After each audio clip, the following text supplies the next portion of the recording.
ই sports world কাপে প্রথম দিনে খেলা শেষ করেছে বাংলাদেশ। যদি বলতে চাই স্কোর শিটের কথা, তাহলে বলবো যে বাংলাদেশ 32 পয়েন্ট নিয়ে 11তম স্থানে আছে। আমার সঙ্গে আছে রুদ্র, এখন তার সঙ্গে কথা বলতে চাই। রুদ্র, প্রথম দিনে 6টা ম্যাচ শেষ হয়েছে, আপনার কাছ থেকে জানতে চাই আজকে পারফরমেন্স কেমন হয়েছে, কেমন কি হয়েছে আপনি বলবেন। আজকে পারফরমেন্স খুব একটা ভালো হয়নি আমার মতে। আমি আগের দিনও আপনাকে বলছি যে আমাদের এক্সপিরিয়েন্সে কিছুটা ঘাটতি রয়েছে, ইন্টারন্যাশনাল এক্সপিরিয়েন্স। তো আমাদের ফার্স্ট তিনটা ম্যাচ যেমন আমরা ক্যাজুয়ালি ভেবে রেখেছিলাম ওই কমে গেছে।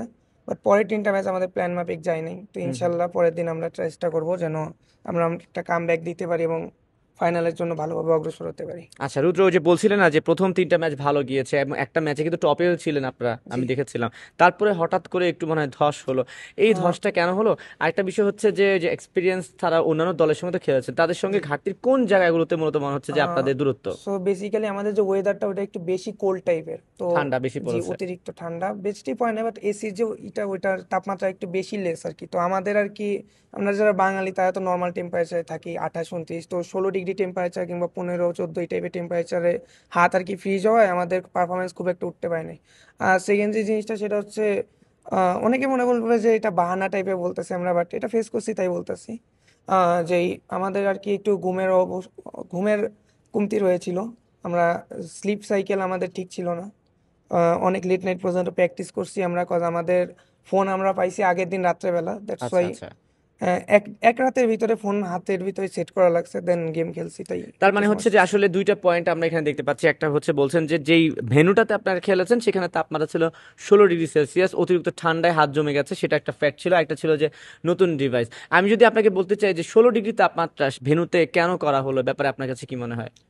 মেবি ওইখানে অনেক টাইপের অ্যাক্সেসরিজ রয়েছে, অনেক কিছু মেনটেন করা লাগে, আবার অনেক টেন্স টাইপের সিচুয়েশন থাকে যেখানে হাত পা ঘামতে থাকে। দ্যাটস ওয়াই ওরা মেনটেন করার ট্রাই করছে। আচ্ছা ঠিক আছে রুদ্র, আমাদের পরবর্তী ম্যাচ যদি বলি, বাংলাদেশের খেলাটা জি। হচ্ছে 18ই জুলাই, সেদিন জি। তো 6টা ম্যাচ হবে, রাইট? জি। জি। 6টা ম্যাচ হবে এখন। এই পর্যায়ে এসে প্রথম দিনের পয়েন্ট এবং খেলা শেষে আপনার কাছে কি মনে হচ্ছে যে সেদিন আসলে কিভাবে কামব্যাক করা সম্ভব বা কি করতে হলে তো বাংলাদেশকে? আমরা অনেক কিছু শিখছি আজকের ভুল ত্রুটি থেকে, অনেক কিছু আরো শিখবো।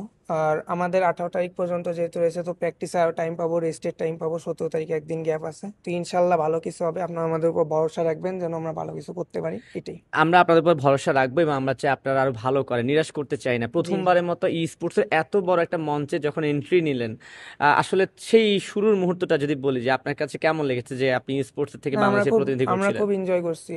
তো as a Bengali first time এই টাইপের একটা জিনিস উপভোগ করছি, খুব এনজয় করছি, কোনো প্রেশার ফিল হয় নাই, কিছু না, হুম হুম। বাট এনজয় করছি। খুবই এনজয় করেছি। ঠিক আছে, আপনাকে অসংখ্য ধন্যবাদ। শেষমেশ বলতে চাই যে আহ, পরবর্তী ম্যাচে গেম গেম প্ল্যানিং যদি বলতে চাই, গেম প্ল্যানিং কি হতে যাচ্ছে, কি করলে আমরা ইনশাল্লাহ 19 তারিখের পরেও আমরা উঠতে পারবো বলে মনে হয়, এবং আপনাদের যে দর্শক আছে বাংলাদেশে, যে আপনাদের ফ্যান ফলোয়ার আছে, তাদের উদ্দেশ্যে যদি কিছু বলে দেন। তো ফ্যান ফলোয়ার যারা রয়েছে তারা নিরাশ হবেন না, আমরা আমাদের সর্বোচ্চটা চেষ্টা করব। আর দেখি যতটা পারি আপনাদেরকে উপহার দিব। Thank you. আর প্ল্যানিং অনেক চেঞ্জেস আসবে। ঠিক আছে রুদ্র, আপনাকে অসংখ্য ধন্যবাদ। আসলে আমরা নিরাশ হইনি, যেহেতু প্রথমবারের মতো বাংলাদেশ ই স্পোর্টসে পা দিয়েছে ওয়ার্ল্ড কাপে, সো আমরা চাই বাংলাদেশ ভবিষ্যতের সামনে আরো ভালো করবে। যেহেতু ব্যান ছিল এই স্পোর্টস, সেখান থেকে যে এত বড় প্ল্যাটফর্মে সুযোগ পেয়েছে, সেটাও কিন্তু অনেক বড় কিছু, শিখার কোনো শেষ নেই।